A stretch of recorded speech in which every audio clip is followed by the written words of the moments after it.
This is a very simple 2-ingredient recipe for raspberry jam, and the reason it's so simple is because we'll be using jam sugar.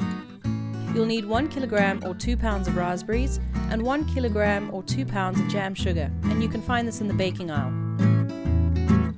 But before you even begin, you need to sterilize any jars and equipment you'll be using. Basically, that just means a good scrubbing in some very hot soapy water. Also, you'll be drying your jars in the oven, so turn it on to 135 degrees Celsius, that's 275 degrees Fahrenheit, or gas mark 1, and let that heat up while you wash everything. The reason you need to sterilize your jars is so that you don't open your jam 6 months down the line to find that it's gone off or is growing mold. So remove the impurities and your jam will be safe for a good long while before you get to enjoy it. Once you've washed and rinsed everything under hot running water, place the jars upside down in the oven and leave them to dry there while you make your jam. As for the jar lids, follow the manufacturer's instructions, as some of them get damaged with dry heat, so you may need to boil them in water instead. Sterilizing done, there's just one last thing. Pop a few side plates into the freezer. You'll be using them to test the jam later. Get your berries into a very large pot and then mash the raspberries up with a potato masher or even a fork.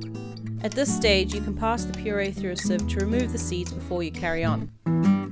Next, add the sugar and give it a quick mix. The reason the sugar is specifically for jam is that it has added pectin in it, which is what helps jam set. Now, pectin is naturally found in fruit, but having it added to the sugar means you won't be boiling your jam for hours on end, keeping a close eye on a thermometer.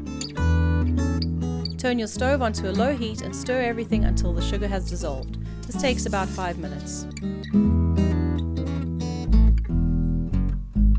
Now, turn the heat up to high and bring to a boil. Make sure to keep stirring so you don't burn your jam.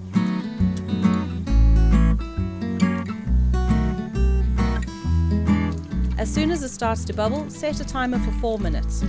Keep stirring while it boils away, but be careful, sometimes the bubbles spit hot jam, so don't stand right over the pot.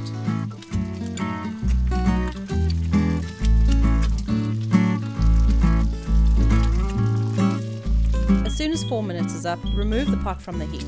This is important so that it doesn't carry on cooking. Drop a spoonful of jam onto one of your frozen plates. Leave it for a few seconds and give it a nudge with a spoon or your finger. If it sort of crinkles and looks jam-like, it's ready. If it's still a bit runny and hasn't yet set, then cook the jam for another minute and test again. Next, get your jars out of the oven and place them on a kitchen towel so that they don't slip. The easiest way to fill your jars is to use a funnel. Just make sure it's heat resistant, and again, make sure you've sterilized it. Fill the jars almost to the top and then get the lids on. Make sure you screw them on tightly.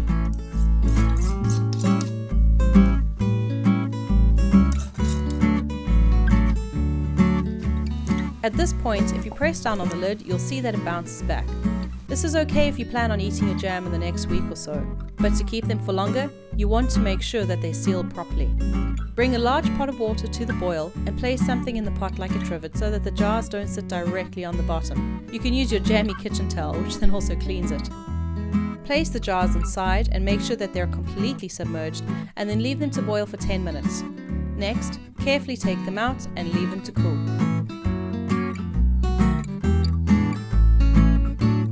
Over the course of the next few hours, you'll hear a big pop here and there. That will be the lids getting sucked down as the vacuum is being created while the jam jars are cooling.